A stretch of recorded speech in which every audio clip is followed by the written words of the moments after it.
Hola Raquel, Hola Marta. ¿con ganas de nuestra próxima invitada? Sí, como avanzamos, hoy conoceremos la historia de Mar Villora, jurista y economista, a un paso de convertirse en abogada y formando parte del programa para la abogacía internacional en Cuatro Casas. Además, ha estado en Los Ángeles, primero de intercambio en UCLA y después con una beca del Ministerio de Asuntos Exteriores y Cooperación. Bienvenidos a Kandinsky también empezó estudiando Derecho, un podcast donde juristas emprendedores hablan sobre tecnología, innovación y lo que surja, con Marta Villarroya y Raquel de Aro. Bienvenida, Mar. Muchísimas gracias por tenerme. Estoy muy emocionada de poder participar en este podcast.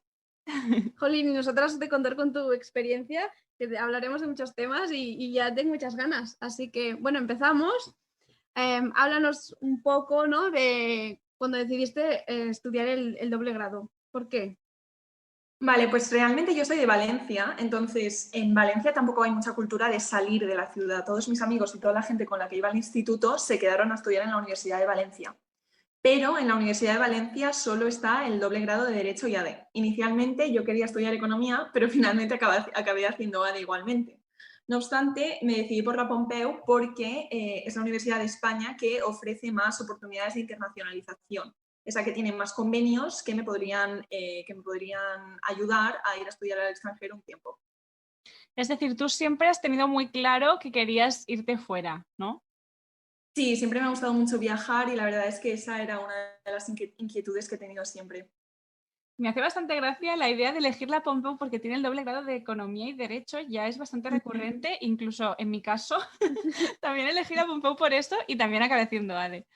Solo nada, Sí. que hay bastantes alumnos que les pasa, ¿no? Sí, y que también es una buena manera, ¿no? Dices, ay, me voy a Barcelona a estudiar y ya, como ya te has ido de casa, ya no te pueden decir nada, ¿no? Si luego te vas Claro, más correcto. Y lejos. aparte de que también está muy bien en el doble grado de Derecho y AD con la Pompeu, que te den una segunda oportunidad a elegir una vez tú ya tienes más información sobre lo que es la carrera. Es decir, en cuarto de carrera puedes decir si quieres hacer Economía o AD.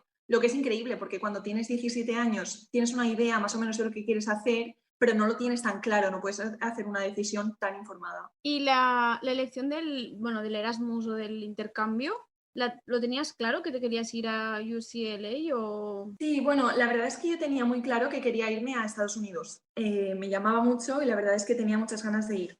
Entonces, entre los convenios que tiene la Facultad de Derecho, las que más me llamaron la atención eran UCLA y Cornell. Finalmente acabé eligiendo UCLA porque las dos tienen una calidad bastante similar, pero UCLA me ofrecía una localización que me permitía más explorar Estados Unidos. Los Ángeles está al lado de México, al lado de Nevada, al lado del Gran Cañón, San Francisco, San Diego, y eso era algo que Cornell no tenía. Muy bien. También es importante, ¿no? Supongo el hecho de elegir el intercambio, no solo por el currículum de la universidad o la reputación, sino también por la experiencia adicional ya como personal. Correcto, sí, sí, una vez ya miré que las dos tenían una calidad bastante similar y el currículum académico que me ofrecían era parecido, acabé decidiendo UCLA por esos factores. ¿Y tuviste ese miedo que suele tener todo estudiante de derecho, decir, no, no me voy a ir de intercambio porque no voy a poder hacer derecho concursal o derecho de sociedades? Bueno, realmente no, porque pienso que eso es algo que se puede aprender luego. En el máster, por ejemplo, se repasa todo el contenido de la carrera y es algo que si eventualmente necesito para ejercer, me puedo mirar por mi cuenta. En cambio, la posibilidad de ir a una universidad de Estados Unidos que de otro modo es difícilmente asequible por el coste de la matrícula, que para los estándares de vida de aquí es básicamente imposible de asumir de forma gratuita, era algo que a lo mejor solo se me presenta una vez en la vida. Aparte de que en UCLA también tuve una experiencia con una Immigration Clinic en la que daba representación legal a inmigrantes indocumentados de Los Ángeles. Entonces, claro, eso también me permitió tener una experiencia distinta porque Los Ángeles no solo es Hollywood y Beverly Hills, sino que también es la puerta de México y de Latinoamérica a Estados Unidos. ¿Qué quiere decir eso? Que hay miles de personas que viven en la más pura miseria y que encima son ilegales, es decir, no tienen documentación para residir de forma legal en Estados Unidos y que necesitan ayuda. Entonces, esa clinic en particular creo que me abrió muchísimo los ojos a lo que es la otra realidad de Estados Unidos. Pudiste ver el contraste, ¿no? El estudiar en una de las mejores universidades del mundo y que también hay gente que va allí por supervivencia. Correcto, sí. Y en tu caso, Mar, creo, bueno, nos ha llamado mucho la atención, lo hemos comentado antes, que siempre sabes dónde está el programa, la oportunidad. Por ejemplo, la clínica esta que nos comentabas que hiciste en UCLA, ¿la conociste cuando llegaste allí o ya te habías informado antes de que existía? Realmente la conocí cuando llegué allí porque inicialmente, es decir, los estudiantes de intercambio vamos a hacer un semestre con los estudiantes del LLM, que son es el máster para poder pasar el bar exam y ejercer abogacía en Estados Unidos.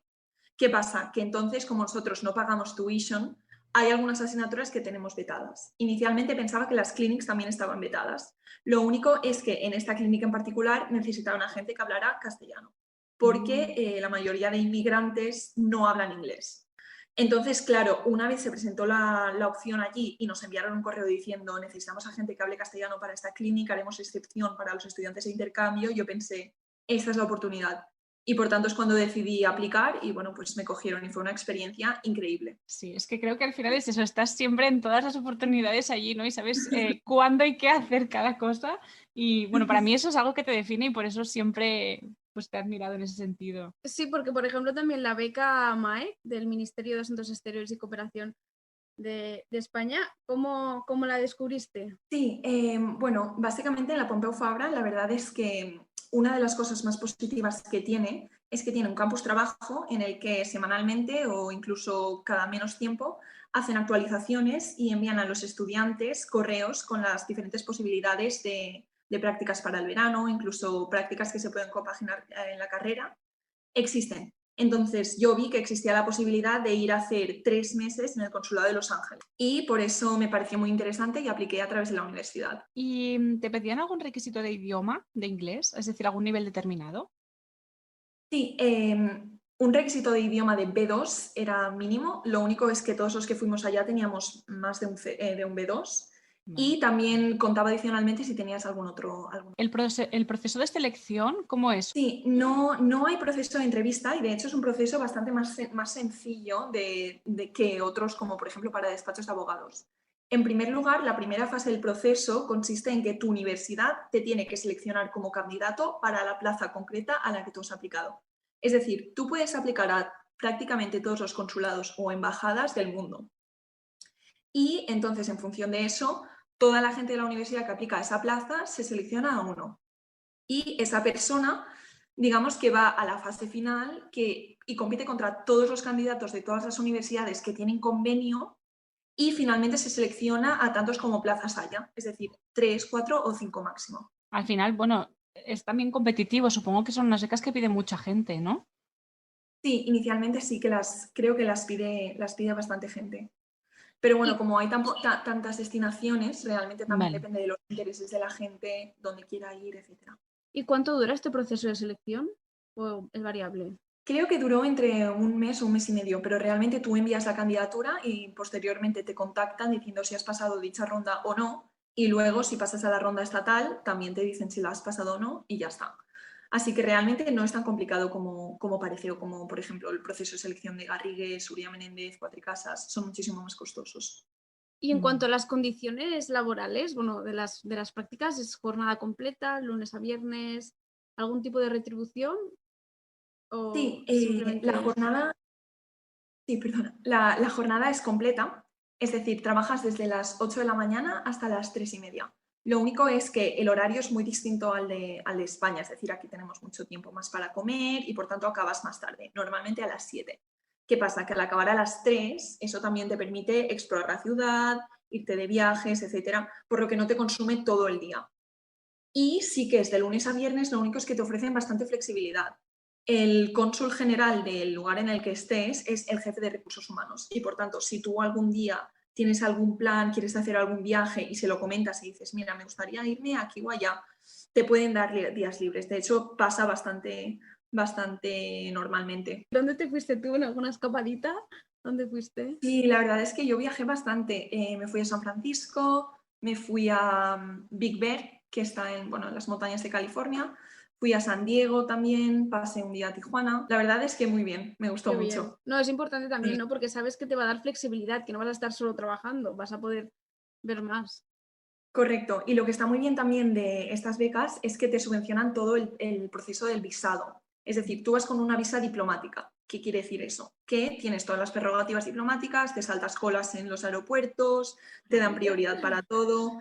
En el MAEC también no tienes, es decir, si tú te quieres sacar un visado desde Barcelona, tienes que ir a Madrid. ¿Qué pasa? Que normalmente para pedir cita tienes que esperar meses, hacerlo súper en adelanto. Allí, sin pedir cita, te puedes plantar cualquier día, visa diplomática, te pasan el primero y te hacen directamente el visado, lo que la verdad es que está súper bien, aparte de que no tiene coste, mientras que normalmente las tasas son bastante elevadas. Claro, no sabes que al menos el tema del visado, que es un engorro, dices, bueno, yo aplico y si me lo dan va a ser todo facilidades. Sí, correcto, sí. ¿Y el alojamiento te lo proveían ellos o lo tuviste que buscar tú? No, eso va conforme el coste del estudiante. En mi caso, como ya había estado estudiando en UCLA, ya sabía más o menos, es decir, tenía amigos con los que me podía quedar a vivir, ya sabía más o menos cómo funcionaba el alojamiento y acabé en la residencia, en la misma residencia del campus de UCLA, en la que estuve primeramente cuando fui a estudiar allá. Prolongaste tu Erasmus. Correcto, sí, sí. ¿Te pillaba cerca del lugar de trabajo, la residencia, o era cada día 1 hora ahí en autobuses? Sí, Los Ángeles la verdad es que es la peor ciudad para desplazarse, yo creo que del mundo. El tráfico es horrible y, como dices, la red de transporte tampoco es muy elevada, por lo que sí, tenía que ir en autobús al trabajo, porque si no tendría que ser Ubers cada día, igualmente es bastante inviable. Y tardaba 40 minutos desde la residencia hasta el lugar de trabajo. Ah, bueno, me esperaba más, la verdad. Sí. Me imaginaba rollo 1 hora y media cada día metida en un bus para llegar al consulado. Y en tu caso, ¿cuáles eran tus tareas o responsabilidades en el consulado? Vale, entonces en el consulado hay diferentes departamentos. Está el departamento de pasaportes, el departamento de visados, el departamento de notaría y el de registro civil y nacionalidad. Yo estuve en el departamento de registro civil y nacionalidad porque creo que es el que se ajustaba más a mis intereses en el mundo del derecho y porque también me permitía seguir haciendo la labor de nacionalidad, inmigración, etcétera, que había empezado en la clínica de UCLA. Entonces, básicamente, en el registro civil lo que hacíamos era inscribir matrimonios, nacimientos y defunciones de españoles en el extranjero, en concreto en Los Ángeles y la circunscripción consular de Los Ángeles. Y también una cuestión muy interesante que hacíamos y que de hecho aquí no se plantea es la inscripción de gestaciones subrogadas. ¿Eligiste tú el departamento o te lo eligieron ellos por tu currículum? Porque quieras uno, como habías estado en la clínica, ¿no?, del UCLA, Sí, estaba hecho para ti el puesto en el consulado. El primer día que llegas al consulado tienes entrevistas con el cónsul y, por tanto, en función del número de elección, es decir, si has entrado el primero, te dejan elegir y así sucesivamente. Por tanto, lo elegí yo. Cuando preparábamos la entrevista nos comentaste un poco el conflicto moral y legal que hay con estos casos de gestación subrogada. Que sabemos que no es un tema relacionado con emprendimiento y tecnología, pero bueno, igualmente nos pareció muy interesante tratarlo y que nos contaras tu experiencia en este sentido. Entonces, ¿cómo se aborda este tema en la práctica? Correcto. Bueno, la verdad es que en registro civil hay un cambio muy sustancial entre las inscripciones de nacimientos no subrogados y los subrogados. Es decir, cuando una persona o una pareja española quiere tener un bebé subrogado, en España esto no es legal. Es decir, aquí no puedes tener una madre subrogada que directamente a través de un contrato dé a luz a un hijo que no es genéticamente suyo. Por tanto, la mayoría de gente tiene que ir a países como Ucrania o incluso California, que también es legal, para tener allí a los bebés subrogados. Posteriormente, estos bebés se tienen que inscribir en el registro civil español para que puedan tener nacionalidad española, aparte de la americana. ¿Por qué pueden tener nacionalidad americana? Porque en Estados Unidos, solo por el hecho de nacer en territorio estadounidense, tienes nacionalidad. En cambio, en España, solo por el hecho de nacer en España, no tienes nacionalidad, sino que necesitas que uno de tus progenitores tenga nacionalidad española y luego te la pase. Y en ese sentido, el control de inmigración, porque claro, supongo que las personas que emigran a Estados Unidos para dar a luz allí, tienen que calcular un poco cuándo van a dar a luz. Entonces, no sé un poco cómo lo hacen y si se controla o no, si están embarazadas o no sé. Correcto, la verdad es que es muy buena pregunta porque al menos en mi caso particular tampoco puedo decir que esto se extrapole a toda la población, pero la mayoría de gente que yo vi, las madres subrogadas eran mexicanas, no tenían nacionalidad estadounidense, sino que cruzaban la frontera de Tijuana con una visa ESTA. La ESTA es una visa de turista que no te permite residir en Estados Unidos más de 3 meses. Por tanto, calculaban, como tú bien has dicho, el momento en el que se iban a poner de parto, por tanto cruzaban la frontera para tener al bebé en Estados Unidos, tenían al bebé en Estados Unidos, firmaban el contrato con el padre o padres subrogados y posteriormente se volvían a México. Es decir, por lo que me cuentas, el tema se lleva con naturalidad, ¿no? Dentro del consulado. O sea, es decir, aunque no sea un tema que esté regulado y sea legal, se habla y se comentan y se consigue, bueno, hay un mecanismo para reconocer a estos niños. Sí, realmente en el consulado la práctica no, bueno, yo no creo que se lleve con la mayor normalidad porque, por ejemplo, tenemos entrevistas privadas con ellos que por tanto no tenemos con los otros padres y también se necesita pedir documentación adicional. Por ejemplo, se necesita una sentencia que reconozca que genéticamente el bebé es hijo de el padre o la madre o de los dos. Pero sí, la verdad es que en el consulado hay bastantes críticas por el hecho de que no hay tanta regulación de los padres subrogados como hay, por ejemplo, en las adopciones. En las adopciones los padres tienen que seguir un proceso muy largo y costoso en el que les hacen examen psicológico, en el que van a hacer visitas a sus casas, en el que se hacen 1000 procedimientos para asegurarse de que los padres son óptimos. En cambio, en el tema de la maternidad subrogada, no se hace absolutamente ningún tipo de control. Es totalmente un contrato privado entre una agencia y los particulares, mediante el cual, a cambio de una contraprestación, se otorgará la custodia del hijo. Entonces, la madre subrogada, que ha sido la que lo ha dado a luz, renuncia a sus derechos como madre y, por tanto, se inscribe a los padres como sus progenitores. Pero a nivel genético, ¿tiene que haber genética de la madre y del padre o puede ser que se haya fecundado solo con el padre y la madre no haya puesto su óvulo? Sí. Eso puede ser, pero en ese caso se deberá contar con un donante de óvulo. Es decir, la madre subrogada nunca, bueno, en muy pocos casos, la mayoría no pone nada de material genético. Vale.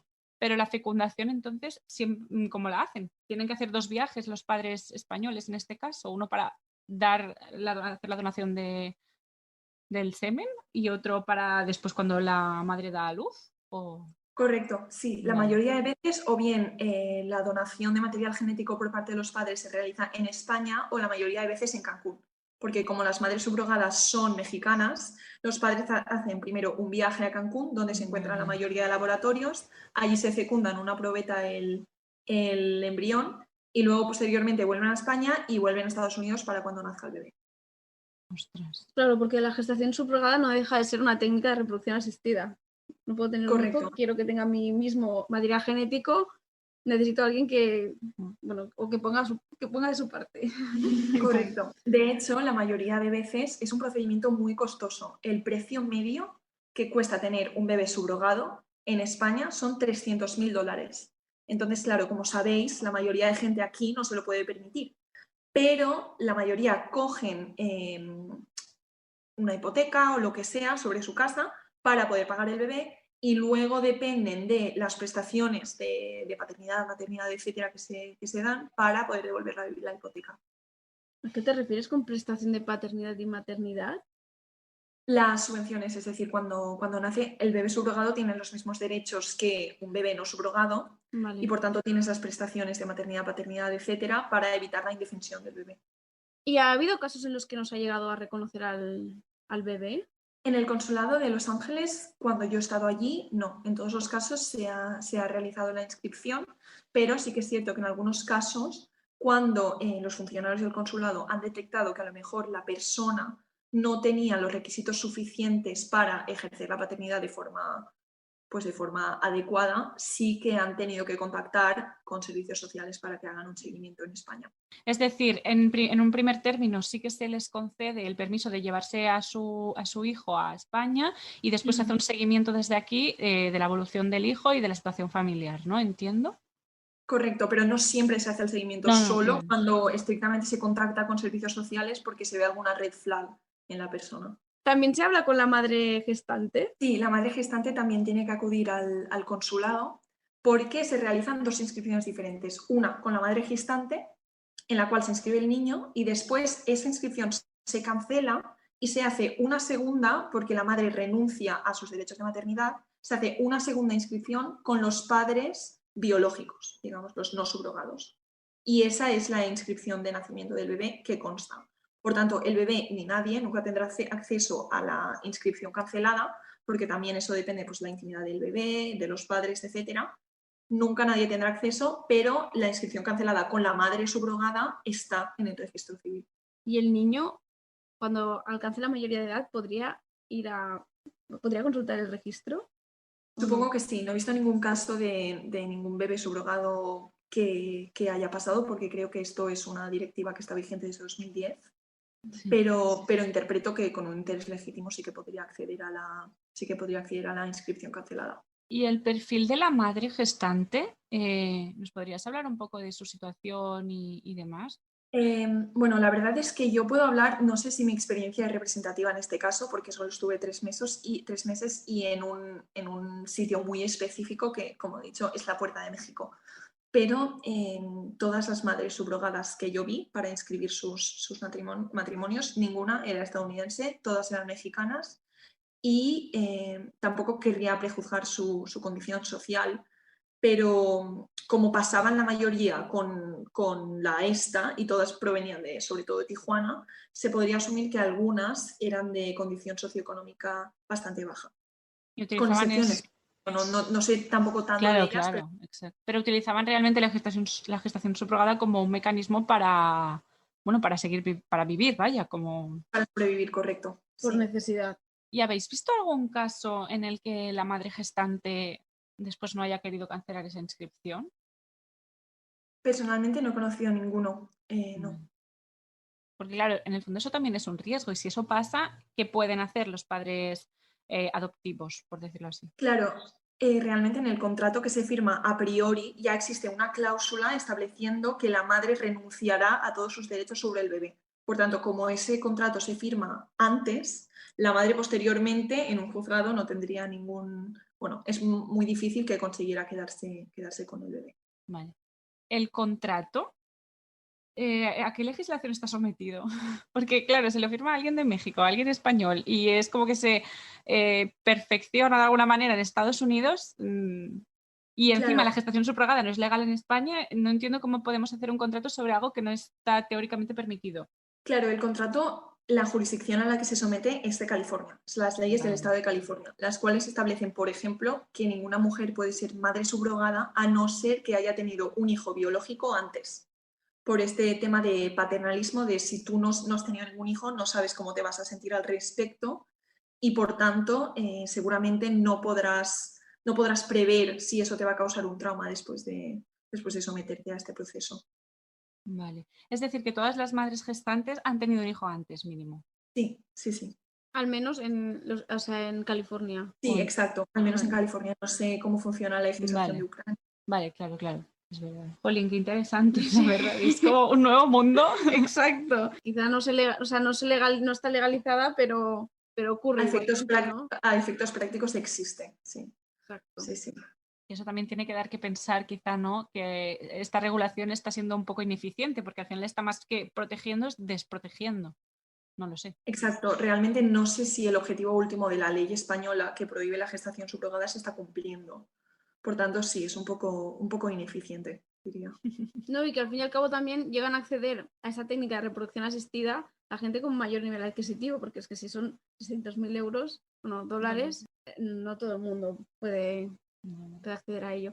¿Nos podrías decir al menos tu posición o no sabes? ¿Crees que es un tema muy controvertido como para decir blanco o negro? Sí, yo creo que al final es una justa posición de un conflicto de derechos. Es decir, por ejemplo, existe el derecho a la vida del bebé que ha nacido y que tiene el derecho a tener unos padres y una vida digna, pero por otra parte también existe el derecho de la madre subrogada. Es decir, es una cuestión bastante controvertida. Lo que yo sí que creo que se debería regular con inmediatez es el control que se hace sobre los padres subrogados. Es decir, que se realice un control tan arduo como el de la adopción, porque al final, en el consulado, la gestación subrogada se camufla como si fuera una adopción. Es decir, los padres biológicos renuncian a sus derechos y los padres, perdón, no los padres biológicos, la madre subrogada, y los padres biológicos son los que, digamos, adoptan al bebé. Por tanto, si se camufla como una adopción, sería coherente realizar el mismo proceso de estudio de los padres biológicos para que pudieran, digamos, adoptar a ese bebé. Tiene toda la lógica del mundo, ¿no? Pero supongo que, claro, al no estar regulado, pues no se han puesto los mecanismos, ¿no? Para hacer este seguimiento. Claro. Es que eso es lo que pasa siempre con el derecho, que va un poco más atrasado a la realidad y hay que ir adaptándolo. Pues sí. Y no sé, ¿te ves en el futuro dedicándote a algún tema así? Porque sé que quieres hacer un LLM en Estados Unidos, pero no tengo muy claro si es de estas disciplinas o es algo completamente distinto. Sí, la verdad es que el LLM que me gustaría hacer en Estados Unidos, desde luego, es general para poder pasar el bar exam y ejercer derecho en Estados Unidos, pero aún no tengo clara la especialización. Y esa es una de las ventajas también del PPI, que voy rotando entre diferentes departamentos hasta al final quedarme con aquel que me guste más. Por tanto, yo creo que una vez ya tenga un poco más los pies en el suelo y pueda efectivamente saber en qué consiste cada departamento y ejercer, creo que es cuando elegiré qué tipo de LLM me gustaría hacer. ¿Cómo descubriste el PPI? Bueno, pues la verdad es que me ofrecieron ellos empezar a formar. En Cuatro Casas me ofrecieron empezar a formar parte del proceso del PPI. Hice las entrevistas inicialmente y les hablé de mi experiencia internacional en UCLA haciendo un semestre del LLM y les comenté que me gustaría en el futuro hacer un LLM entero y pasar el bar. Y entonces me dijeron que mi perfil encajaba bastante en un programa que tenían ellos y que si me gustaría me explicaron un poco en qué consistía y me dijeron si quería empezar a formar parte del proceso y me encantó desde el primer momento y la verdad es que estuve súper contenta de que me lo propusieran. Bueno, es que es una muy buena oportunidad para las personas con tantas inquietudes y que no tienen muy claro qué quieren hacer, pero que saben que les gusta el derecho y les gustan muchas ramas del derecho, ¿no? Como te pasa a ti. O sea que, muy bien. Y la semana pasada también hablamos, aparte del PPI, porque Bea García también lo está haciendo, hablamos de la vocación. ¿Tú tienes vocación por la abogacía? ¿O simplemente te gusta? De las opciones que me ofrecía, de las diferentes carreras profesionales que podría seguir a partir de mi carrera de Derecho, porque lo que sí que tenía claro desde siempre es que el Derecho era lo mío, la abogacía es la que más me llamó, porque creo que es la primera que te ofrece experiencia real bastante inmediata sobre lo que es el mundo del derecho. Y eso es algo que siempre me ha llamado muchísimo la atención. Por tanto, sí, mi vocación desde luego está en el mundo de la abogacía. Bueno, está bien, ¿eh? Sí. Contamos con perfiles de todo tipo. Sí. Entonces, al final, bueno, la idea es orientar a quien nos pueda escuchar, con lo cual también tener un ejemplo de alguien que lo ha tenido siempre claro, que se ha organizado para buscar las cosas en el momento correcto y hacer 1000 experiencias distintas en la universidad, pues también puede ser inspirador.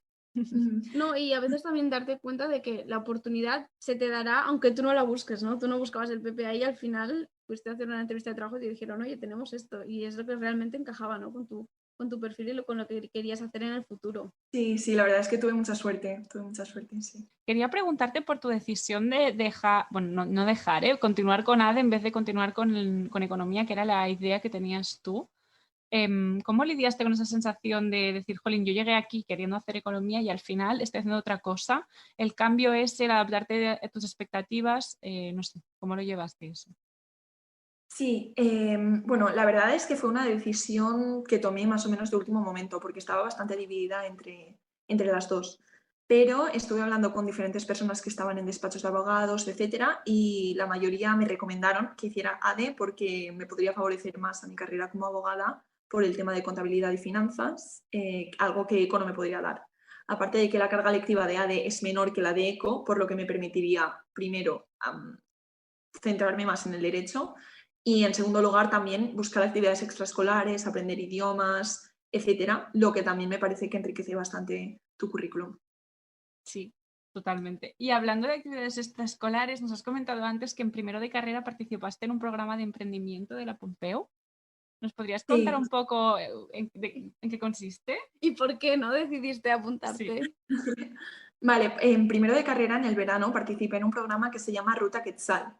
Entonces, la Ruta Quetzal es una beca en la que te pagan un mes en un país de Latinoamérica. En mi caso fui a México un año y entonces para acceder a este programa necesitas hacer una idea de emprendimiento. Es parte del proceso de selección, etc. Entonces, finalmente en este programa tienes un coach que te ayuda a desarrollar un poco más la idea de emprendimiento. Entonces, yo con mi equipo de la Ruta Quetzal, nosotras nos presentamos posteriormente, después de hacer eso, de desarrollar la idea en México, al programa de emprendimiento de la Pompeu. Y finalmente ganamos, no tenía ninguna expectativa, pero fue bastante increíble, sí. ¿Y nos puedes compartir un poco la idea o en qué consistía? Sí, Por saber, ¿no? sí. El perfil de ciencias sociales, a lo mejor haces una idea totalmente revolucionadora en otro sector. Sí, la idea era una plataforma mediante la cual las personas de la tercera edad que no son totalmente dependientes podrían compartir pisos, porque la pirámide de población en España ahora mismo está invertida. Por tanto, hay mucha gente de la tercera edad que quiere una residencia pero no puede por el mero hecho de que no tiene plaza. Por tanto, lo que decidimos es crear una web en la que se realizan alquileres compartidos de pisos para personas con unas necesidades sanitarias parecidas, por lo que se ahorrarían dinero en alquiler, en tener a una persona que les cuide y en medicamentos. Aparte de que se reduce también el problema de la soledad, que es bastante creciente en la tercera edad. Pues me parece una gran idea. No sé cómo ha evolucionado el proyecto o se quedó ahí. Se quedó en stand-by después del proceso porque todas estábamos en primero o segundo de carrera, entonces las participantes nos íbamos de Erasmus un año, después otro. No obstante, tenemos idea de desarrollarlo en el futuro, en algún momento. Muy bien. Poli, muy bien, pues felicidades por esto, que yo no lo sabía, ha sido una primera noticia. Y si ahora viajamos al futuro, estamos en el 2031, ponle. Por fin ya no llevamos mascarillas, eso seguro. ¿Qué estarás haciendo? Bueno, ¿Dónde te ves? Seguro, ya no tengo nada, ¿eh? Pero... Bueno, ojalá no llevemos mascarillas. Pues la verdad es que a través del PPI veo mi vinculación con Cuatrecasas siendo bastante longeva, si todo sale bien. Inicialmente el programa es de 5 años y ahora tengo 24, así que desde luego los primeros 5 años los pasaré en Cuatrecasas. Y posteriormente, si el despacho me ofrece alguna vía de internacionalización o hacer algún secondment con algún partner, me gustaría bastante seguir vinculada a la empresa. Es decir, tú te ves como abogada y si puede ser en el extranjero. Correcto. Pues ya está, por ello. Sí. Y bueno, para finalizar la entrevista tenemos las dos últimas preguntas que hacemos a todos nuestros invitados. La primera es, ¿qué le dirías a la Mar universitaria? Y la segunda es que nos nominases a la próxima o próximo invitado. Pues a mi yo universitaria, bueno, y a todos los universitarios que empiezan ahora la carrera, sobre todo les diría que se centren mucho en poder tener experiencia profesional cuanto antes posible, porque es realmente lo que te ofrece una visión más enriquecedora de lo que va a ser el mundo exterior. Y en segundo lugar también les diría que no desaprovechen la oportunidad de irse de Erasmus o de intercambio, porque realmente es algo que merece mucho la pena y es una oportunidad única que te ofrece la universidad y que después en el mundo laboral será muy difícil de conseguir. Y en relación a la persona nominada, me gustaría nominar a Adriana Granada, que es una estudiante del doble grado también en la Universidad Pompeu Fabra y es asesora fiscal en Garrigues. Así que creo que podría añadir mucho y ofrecer muchas perspectivas interesantes. Seguro que sí. Además, yo tuve el placer de coincidir con ella en un curso de oratoria que también organizaba la Pompeu y la verdad es que nos llevamos súper bien porque ella, como yo, ama el arte y tenía a veces también esos sentimientos encontrados de decir, jolín, estoy estudiando Derecho, pero es que me encanta tanto el arte que me gustaría también alguna vez poder estudiar Historia del Arte o lo que sea. Así que podemos tratar un poco ese tema también con ella. Pues sí. Pues muchas gracias, Mar, por compartir con nosotras tu experiencia. Mucha suerte en el PPI y bueno, nos veremos por Cuatrecasas. Gracias a vosotros. Raquel, por las tardes.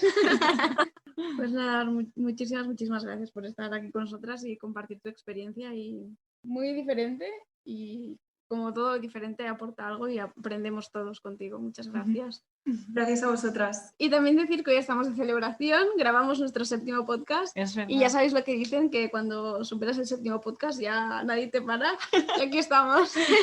Sí, eso nos lo comentó la creadora del podcast Tras el Flexo. Para todos aquellos que estén interesados en opositar, es un podcast especializado en opositores y exopositores. Y corre esa leyenda por ahí. Finalmente, recordaros que nos podéis seguir en redes. Estamos en Facebook, Instagram, Twitter, YouTube, Spotify y LinkedIn y Twitter. Todo. Tenemos una página web, os podéis suscribir a nuestra newsletter, enviarnos sugerencias, comentarios, noticias o saludarnos y estaremos encantadas de hablar con vosotros. Y a ti, que nos escuchas, recuerda, Mar también empezó estudiando Derecho. Adiós, Raquel. Adiós, Marta. Hasta la próxima.